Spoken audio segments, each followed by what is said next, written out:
உப்புமா ரொம்ப தப்புமான்னு சொல்கிற உங்கள் பசங்களுக்கெல்லாம் இந்த கிச்சடி செஞ்சு கொடுங்களேன், விரும்பி சாப்பிடுவாங்க. வெங்காயம், தக்காளி, பச்சை மிளகா, பீன்ஸு, கேரட்டு, கோஸு, பூண்டு, இஞ்சி எல்லாத்தையும் கட் பண்ணி வச்சுக்கணும்.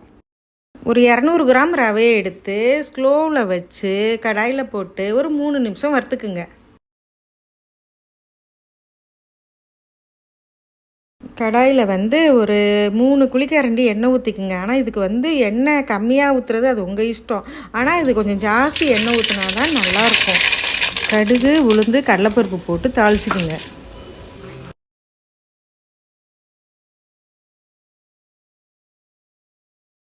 கருவேப்பிலை போட்டு வெங்காயம் போட்டு பொன்னிறம் ஆகிற வரைக்கும் வதக்கிக்குங்க. 5 பச்சை மிளகா, இஞ்சி, பூண்டு எல்லாம் போட்டு நல்லா வதக்கிக்குங்க.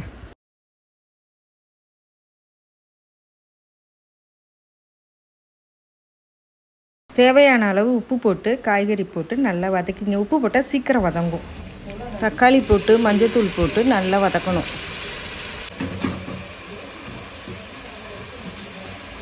தக்காளி பச்சை வாசனை போன பிறகு காய்கறி எல்லாம் போட்டு நல்லா வதக்கிக்குங்க.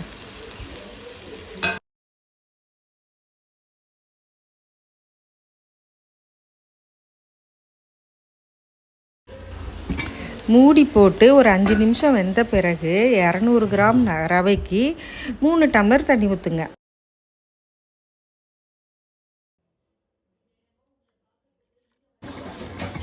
தண்ணி நல்லா கொதி வந்த பிறகு வறுத்து வச்ச ரவையை போட்டு கிண்டணும்.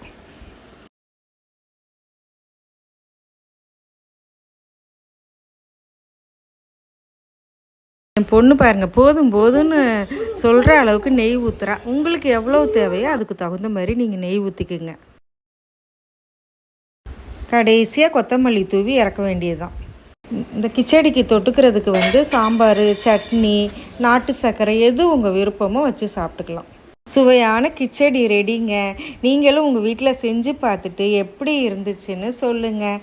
என் சேனலுக்கு சப்போர்ட் பண்ணுங்கள்.